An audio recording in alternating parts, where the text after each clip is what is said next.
Okay, today I'm going to show you, well, actually I've already put in a block heater for a 2004 John Deere 3120, but I'm going to kind of go through it with you.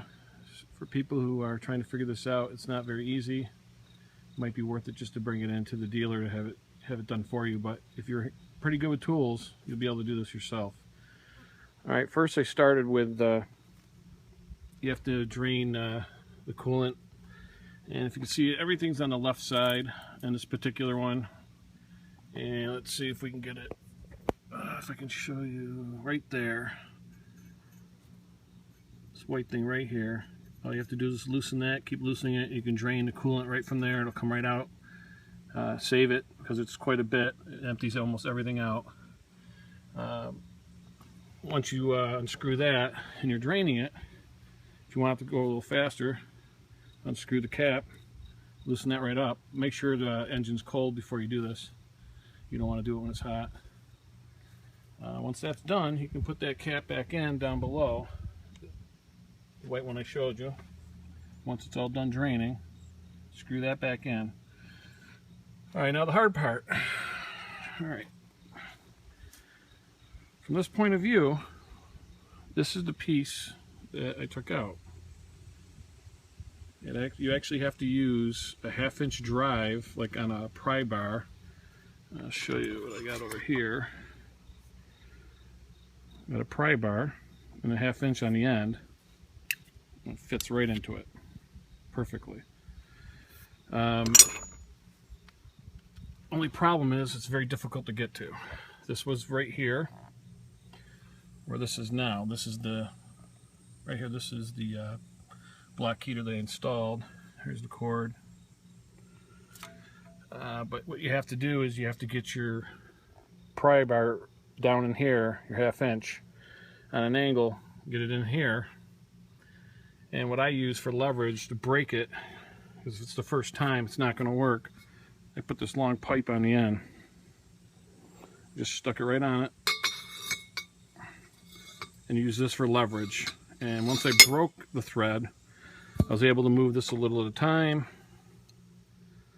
just a little at a time, pull it out, reposition it, do the best I could until I finally got loose enough to pull it out by hand. That will have coolant in it, so while you're taking that out, a lot of coolant will come out, so you want to move a bucket under there too.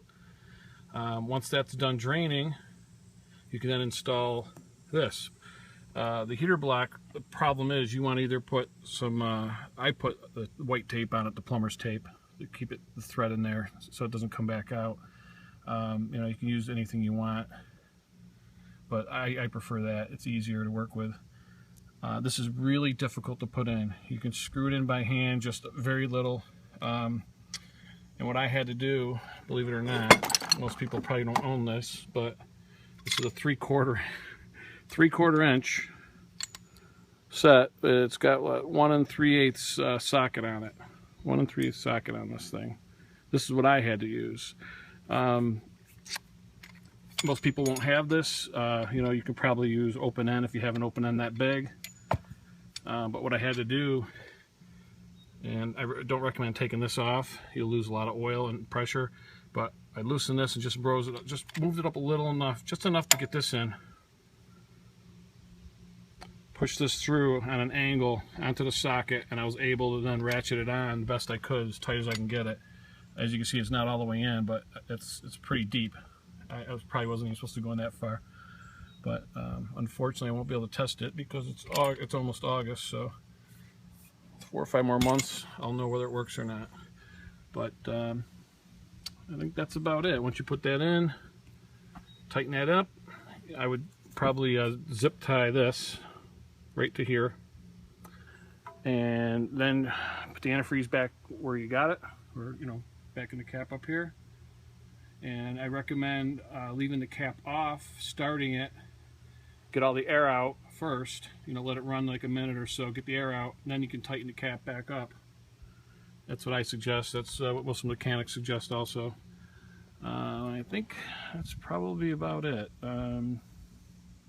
Like I said, you're going to have to use a lot of different tools, pliers, different things when you first get that on, just to get this threaded, the first couple threads around. I had to use all different you know, tools. I didn't have an open end big enough. I even had to use an adapter,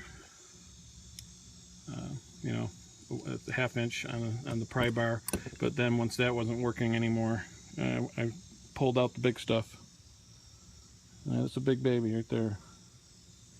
But, you know, again, if you're going to try to do it the way I did it, you can probably go to, you know, Tractor Supply or what's the other one, Harbor Freight, or one of those kind of places, and they have probably these huge sockets. You could probably buy an individual one. You don't have to buy a whole set. But this is a 3/4, and this is a 1 3/8 socket, and that's what actually fit the block heater. All right, well, all I can tell you is it's in, and I won't know if it works until wintertime. Good luck if you try this yourself. I couldn't find another one anywhere online or on YouTube. This is a 3120. Some of the other ones are very similar, but the engines are all set up differently. So hopefully if you have a 3120, yours looks like this. It's a Yanmar, not a John Deere engine. And this should be exactly what it looks like. Okay. Goodbye.